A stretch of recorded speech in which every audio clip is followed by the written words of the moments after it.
মেলা শব্দের অর্থ হলো মানুষের মিলনস্থল। মেলার কোনো নির্দিষ্ট উদ্দেশ্য নেই। মেলার প্রকৃত অর্থ লুকিয়ে আছে নির্মল আনন্দ এবং যুবক বৃদ্ধ সবার মিলনের মধ্যে।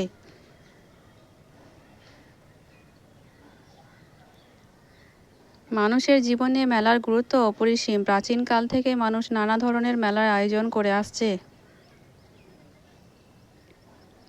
এতে মানুষের মধ্যে পারস্পরিক বন্ধন সুদৃঢ় হয়েছে, নতুন সম্পর্ক গড়ে উঠেছে।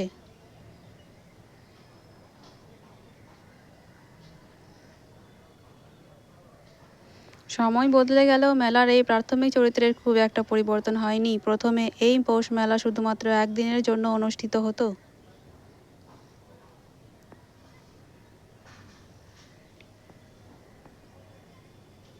প্রাণবন্ধ অথচ আনুষ্ঠানিক প্রাণবন্ধ সঙ্গীতের মধ্যে দিয়ে শুরু হয়েছিল এ মেলা। এতিম শিশুদের মাঝে বিভিন্ন ভোজ্য সামগ্রী বিতরণের মাধ্যমে আনুষ্ঠানিকভাবে গ্রামীণ মেলার উদ্বোধন করা হয়।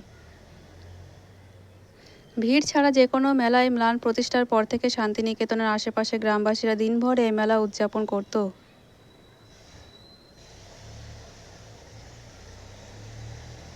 মাঠে অনেক সুদৃঢ় দোকান ছিল। পৌষ মেলা আমাদের ঐতিহ্য, বছরের পর বছর সাক্ষী আমাদের ঐতিহ্যবাহী সংস্কৃতি। তার মহিমায় টিকে আছে শান্তিনিকেতনের পৌষ মেলা। আমাকে নগর জীবনের ক্লান্তির সময় নতুন করে বাঁচাতে শিখিয়েছে।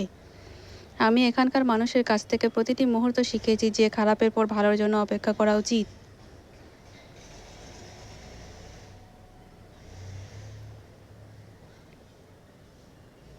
Thanks for watching my video, subscribe to my channel.